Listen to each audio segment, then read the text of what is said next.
या ठिकाणी आपल्या सहकारी गृहनिर्माण संस्थेच्या या आपल्या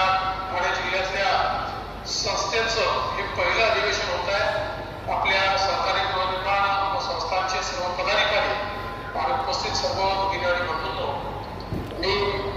पहिल्यांदा तर आपल्या सर्वांचं स्वागत करतो आणि या कार्यक्रमाला मला येण्याची इच्छा होती, परंतु आपल्याला कल्पना आहे की देशाचे माजी पंतप्रधान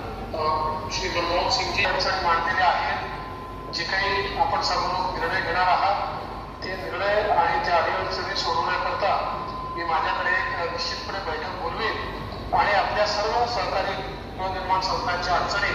आपण सोडवून मागच्या काळामध्ये आपण मुंबईमध्ये एक अधिवेशन घेतलं होतं आणि ते अधिवेशन घेतल्यानंतर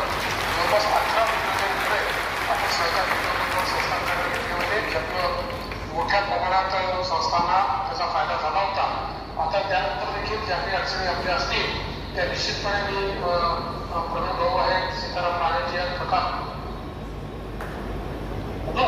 आणि त्याही अडचणी आपण सोडू आणि आपल्या सहकारी गृहनिर्माण संस्थांना चांगल्या प्रकारे रिडेव्हलपमेंट असेल, सेल्फ रिडेव्हलपमेंट असेल, त्याच्या छोट्या छोट्या इतर अडचणी असतील या सगळ्या सोडवण्याचा प्रयत्न आपण निश्चितपणे करू। मी आपल्या या संमेलनाला आणि अधिवेशनाला खूप खूप शुभेच्छा देतो आणि सर्वसामान्यांच्या दृष्टीनं, खास करून मराठी माणसांच्या दृष्टीनं घर एक आपलं स्वप्न असतं आणि आपण मुंबई, ठाण्यात किंवा शहरात येऊन जेव्हा राहतो तेव्हा स्वतःचं पुरेसं घर असावं हा आपला आयुष्यातला अंतिम गोल असतो। आणि मग बिल्डर विकास करत असताना त्या ठिकाणी जर गृहनिर्माण संस्था विकासासाठी पुढे आली तर बिल्डर जो नफा कमवणार